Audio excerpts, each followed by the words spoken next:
नमस्कार दोस्तों, मैं हूं शोभित और आज हमारे साथ में हमारा एक स्टूडेंट जिसका नाम है चिराग।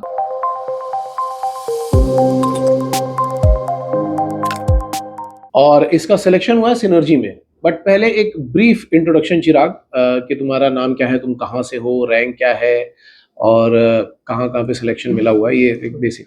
Good morning, sir.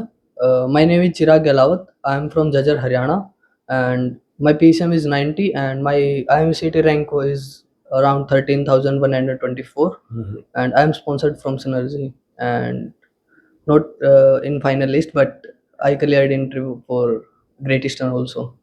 ओके, मतलब सिनर्जी और ग्रेट ईस्टर्न तो Yeah, है yeah. अभी, चलो ठीक है। सो चिराग देखो, स्टोरी स्टार्ट करते हैं। पहले पहले तो ये बताओ कि 12th कब कंप्लीट हुआ था?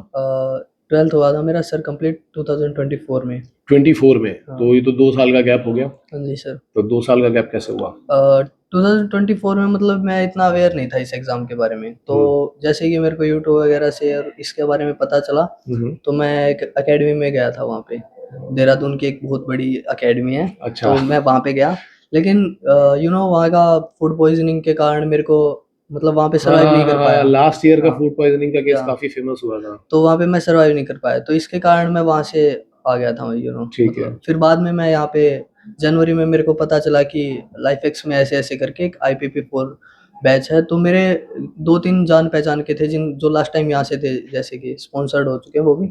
तो उन्होंने सजेस्ट किया मेरे को कि जनवरी यहीं पे बैच आकर में के पढ़ना। हाँ। ठीक है, तो इसलिए तूने IPP4 जनवरी बैच में यहाँ पे आकर यस के सर। पढ़ाई करनी स्टार्ट करी। देख, जब तूने ज्वाइन किया था ना, तो क्योंकि क्लासेस मैंने ली थी शुरू में, तो मुझे तो आइडिया था कि तू पढ़ने में ठीक है, पर तेरी रैंक आई है 13,000। इसका रीजन? सर इसका मेन रीज़न ये है, मैं 17 तारीख को इसका सिनर्जी का एग्ज़ाम दे के आया, तो मैंने इसमें अटेम्प्ट किए 120 के अराउंड। तो जो अपनी अकेडमी के सब बच्चे थे मेरे को ये बोल रहे थे कि भाई तूने इतने लो अटेम्प्ट क्यों किए, इतने कम अटेम्प्ट क्यों किए, इतने कम अटेम्प्ट। तो मेरे को भी कहीं न कहीं ये चीज़ रियलाइज़ हुई कि मैं इनकी बातों में आ गया कि मैं सोचा यार हाँ, सच में तूने क्या अब तक कम अटेम्प्ट किए हैं? तो मैंने IMCT में मतलब ओवर अटेम्प्ट कर दिया, उसके कारण मेरी रैंक तो थोड़ी तूने कम अपना आ वो गई। निकाला, रिप्लाई डॉक्यूमेंट निकाला वहाँ हाँ, से? रिप्लाई टू निकाला था तो वहाँ पे। कितने अटेम्प्ट किए थे तूने? मैंने अराउंड 150 के अटेम्प्ट कर दिए थे सर। भाई, और गलत कितने होंगे उसमें? गलत ये नहीं देखा सर मैंने, पर इतना पता है 150 के अटेम्प्ट किए थे, तो वही है मेन रीज़न, तो यही है इसका ओवर अटेम्प्ट के कारण। ओवर अटेम्प्टिंग की वजह से ये हाँ। पीछे चला गया। ठीक है, ठीक है, ठीक है।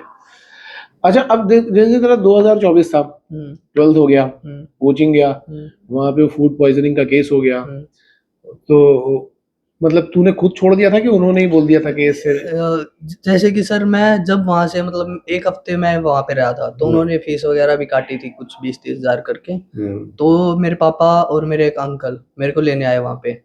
तो उस टाइम पे उसके ओनर ने कुछ ऐसी बात बोली थी मेरे पापा को कि आपका बेटा कभी भी मतलब लाइफ में सक्सेसफुल नहीं हो सकता, ये मतलब अपने आप को मोल्ड नहीं कर सकता, एडेप्टेबिलिटी नहीं है इसमें, ये इस फील्ड के लिए सर्वाइव कर ही नहीं सकता मर्चेंट नेवी के। अडेप्टेबिलिटी मतलब किस में देख रहे थे? मतलब फूड लाइक वो पॉइजनिंग में? फूड मतलब ये बोलना चाहते थे कि यहाँ पे इतना बेकार खाना है, तुम यहाँ पे रहो, कोई बंदा ऐसे नहीं रह सकता सर वहाँ पे। एनीवे, तो फिर तूने फिर तो प्रिपरेशन करी होगी हाँ जी। सेल्फ? नहीं, अकेडमी में आया मैं लाइफ एक्स दोबारा। उस टाइम पे मैंने दिया अटेम्प्ट, लेकिन वही मैं जैसे हरियाणा से हूँ, तो मैंने हरियाणा सीईटी दिया लास्ट टाइम, तो उसमें अच्छा, अच्छा, अच्छा। हाँ, तो मैंने लास्ट और ईयर तो मतलब तू पहले लास्ट हाँ, मैं मतलब इतना 25 की कर रहा हूँ। मैं हाँ, 25 में तो तूने मेरे ख्याल से IMUCT नहीं दिया था, कि दिया हाँ, था? नहीं दिया वहाँ पे। नहीं दिया था। हाँ, फिर 25 के बाद तूने प्लान बनाया कि IMUCT में जाना चाहिए, हाँ, तो फिर तू यहाँ पे जनवरी में हाँ आया। जी सर। तो जनवरी से लेकर के एंड तक तेरा, क्योंकि तेरा क्लास का परफॉर्मेंस ठीक था, टेस्ट का परफॉर्मेंस भी ठीक था, मुझे नहीं लगता कि तेरा कोई काउंसलिंग सेशन रहा मेरा होगा। एक भी नहीं हुआ सर। नहीं हुआ ना? नहीं। तो ठीक ही था, बस ये हुआ कि तूने एंड मोमेंट पे अपनी प्लानिंग बदल दी, इस वजह से काम खराब हाँ, हो वो गया। ओवर अटेम्प्ट अगर मैं दूसरों की मान के नहीं करता, तो मेरा आई थिंक रैंक तो अच्छी आ जाती। इंटरव्यू एक्सपीरियंस कैसा रहा तेरा?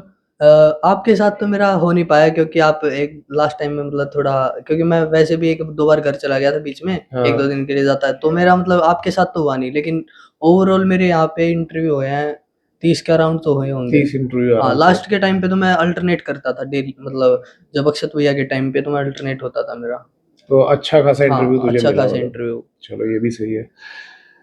ओके, अच्छा, अब एक चीज और भी आती है, एक थोड़ी कंट्रोवर्शियल चीज है हाँ जी जो सर। तेरे से जुड़ी हुई है, कि हाँ, तुझे ऑफ याद ही कोर्स। होगा कि तेरे नाम के आगे जब वो रैंक वैंक की बात हुई हाँ। थी, या पता नहीं कोई तो वीडियो मेरा था जिसमें किसी ने तेरा नाम लेकर के बोल दिया था कि सर इसने चीटिंग करी है वहां पे। चलो मैं एक्सप्लेन करता हूँ आपको। हम्म। ये बात है आई थिंक 16 तारीख की बात है ये। मैं गया हुआ था ग्रेट ईस्टर्न का इंटरव्यू देने के लिए। ठीक है। तो मैं लोनावाला पहुंचने ही वाला था, तो तभी एक मतलब मेरे नॉन बच्चे का ही मेरे पास मैसेज आया कि भैया देख ऐसे ऐसे तेरी ये अफवाहें फैलाई जा रही हैं। तो मैंने जाके पहले यूट्यूब पे कमेंट देखा, वो कोई होगा बंदा अपनी एकेडमी का, आइडेंटिटी उसने अपनी छुपा रखी थी। तो उसने कमेंट कर रखा कि सर ऐसे ऐसे एक चिराग गहलावत है, वो ये करके फोन लेके। फिर मैंने उसको इंस्टेंट रिप्लाई दिया कि भाई अगर मैं फोन लेके जाता, अगर ये करके जाता ना, तो मेरी रैंक इतनी नहीं आती 13,000। ऑफ कोर्स ये मेरी मेहनत की रैंक है भाई, क्यों किसी को बदनाम कर रहे हो? इसमें अगर तुम्हारा नहीं हुआ तो इसमें मेरी कोई गलती नहीं है भाई। आज के टाइम में ये रूल भी बहुत चल रहा है चिढ़ने कि वाला। जब बच्चे जब खुद फेल हो जा रहे हैं ना, तो दूसरों पे ब्लेम डाल तो देते फिर हैं। ये कर रहे हैं कि इसने चीटिंग करी, उसने हाँ। चीटिंग करी। और मैं तो ये देख रहा हूँ कि आईएमयू में तो रिजल्ट आने से पहले, मतलब 27 मई को जिन बच्चों की चीटिंग की मेल करी गई थी आईएमयू को, और उनकी रैंक टॉप 100 में आई है। आईएमयू ने उनके ऊपर हाँ, कोई वो नहीं लिया। वही तो। और भाई अगर तुम्हें लग भी रहा था कि किसी ने चीटिंग करी है, तो उसी मोमेंट पे मैं जाकर तो बोल के रहा था कि अगर भाई किसी को भी अगर मेरे ऊपर शक हो, तो मैं तो ये बताने के लिए तैयार हूँ, मेरा गुड़गांव में सेंटर था, मेरा रूम नंबर तक मैं बता दूंगा। आप कैमरा चेक करवाना चाहते हो, कुछ भी चेक कराना चाहते हो भाई करा लो भाई, मेरा इसमें कोई वो नहीं है। मैं तो सर बिल्कुल तैयार हूँ सर। अब खैर आजकल छोड़ो। एक्चुअली ना ये ट्रेंड चल रहा है, फैशन सा चल रहा है कि कुछ नहीं तो इसको चीटिंग बोल दो, कुछ नहीं तो ये भी नहीं सोच रहे कि किसको बोलना है किसको नहीं हाँ। बोलना है कि रैंक खराब आई है तब भी चीटिंग बोल दो, रैंक अच्छी आई है तब भी चीटिंग बोल दो। एनीवे, सो अभी जब तुमने प्रिपरेशन स्टार्ट करी, क्योंकि तुमने 6 ही महीने दिए हैं, हाँ। तो प्रिपरेशन करने में डिफिकल्टीज आई? डिफिकल्टीज तो सर मतलब मेरे को यहाँ पे इतनी डिफिकल्टीज महसूस हुई नहीं, क्योंकि अब तो मेरा, मैं सच बताऊं तो मेरे को, मैं अगर कहीं से जाता हूँ, अगर मान लो इंटरव्यू देने गया था या फिर कहीं भी जाता था दूर वगैरह, तो मैं यहाँ पे आता था तो मेरे को घर जैसी फीलिंग आती थी कि हाँ मैं घर आ रहा हूँ। मतलब जैसे कि कहीं भी जा रहा था, कहीं बाहर से आते हैं तो ऐसे नहीं होता कि घर पे जा रहे हैं तो कई दिनों में तो हाँ खुशी होती है। तो मेरे साथ वो बना हुआ था यहाँ का, मतलब डिफिकल्टीज मेरे को यहाँ पे इतनी खास कुछ नहीं थी।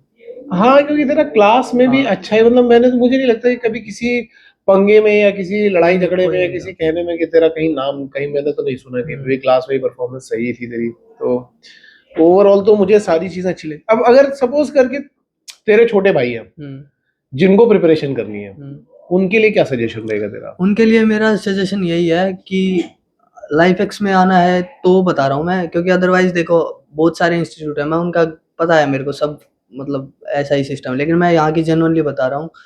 आप अगर IPP 1 में आओ, 2 में आओ या किसी में भी आओ, सब डिपेंड करता है। यहाँ पे देखो फैकल्टी है, फैकल्टी सारी अच्छी है, फिजिक्स वाले सर हैं, मैथ्स वाले सर हैं, सब मैथ्स वाले सर मतलब आप पढ़ाते हो, लेकिन अब अंकित सर भी आपके जैसे जो आप वाले कॉन्सेप्ट वगैरह उनसे वही मतलब उन्हीं से पढ़ाते हैं मोस्टली। और फिजिक्स वाले सर हैं वो भी बहुत अच्छे हैं, उनका भी मतलब पढ़ाने का तरीका वही ओवरऑल। केमिस्ट्री वाले सर लेकिन मेरी तो केमिस्ट्री थोड़ी वीक है, बाकी फिर भी मैं बता रहा हूँ केमिस्ट्री वाले सर बहुत अच्छे पढ़ाते हैं। ये लगा लो अगर कोई इनसे ही पढ़ता है ओनली, और कहीं बाहर से भी पढ़ने की रेगुलर क्लासेस भी अटेंड करता है, तो भी उसके अराउंड 20 में से 15 नंबर तो आ सकते हैं सर इसमें। आराम से। हाँ, आराम से। हमने इस पे एक वीडियो बनाया था कि जो हमने क्लास में पढ़ाया था, हाँ, और मोस्ट ऑफ द क्वेश्चंस अब मैथ के तो सर डायरेक्ट आए हुए थे।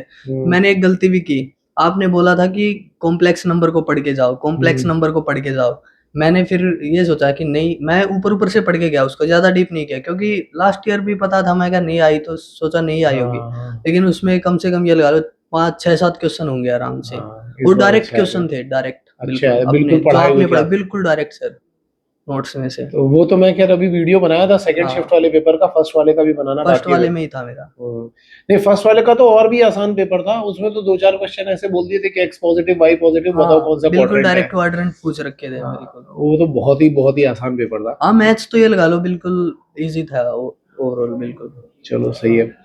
तो अभी क्या प्लान है, फिर सिनर्जी जाने का प्लान है या ग्रेट ईस्टर्न नहीं, जाने का? ऑब्वियसली सर सिनर्जी जाऊंगा, सिनर्जी जाने फीस का वगैरह भी पे कर चुका हूँ सब कुछ कर दिया है। जी चलो सर। ठीक है, तो ये काफी सही एक्सपीरियंस है तुम्हारा, काफी स्मूथ एक्सपीरियंस है, क्योंकि इसमें कोई बहुत ज्यादा अप्स एंड डाउन्स नहीं है। बिल्कुल। 6 महीने की प्रिपरेशन करी, पढ़ाई वढ़ाई सब ठीक से करी, अच्छे खासे इंटरव्यूज दिए हैं। हाँ, बस एंड में रिजल्ट आने के बाद थोड़ी बहुत हाँ वो कंट्रोवर्सी हुई है, मैं सजेस्ट करूंगा कि इन सब चीजों को अवॉइड करो। और आगे इन फ्यूचर अपनी पढ़ाई पे ज्यादा से ज्यादा फोकस करो, Yes, ठीक है। तो जैसे ही सिनर्जी में तुम्हारा डीएनएस कंप्लीट होगा, सिनर्जी में तो अपने कई सारे स्टूडेंट है, तो जैसे ही तुम्हारा डीएनएस कंप्लीट होगा तो एक इंटरव्यू शूट करेंगे तुम्हारा कि कैसा रहा तुम्हारा 1 साल का experience. Okay sir, thank you sir. चलो, ऑल द बेस्ट।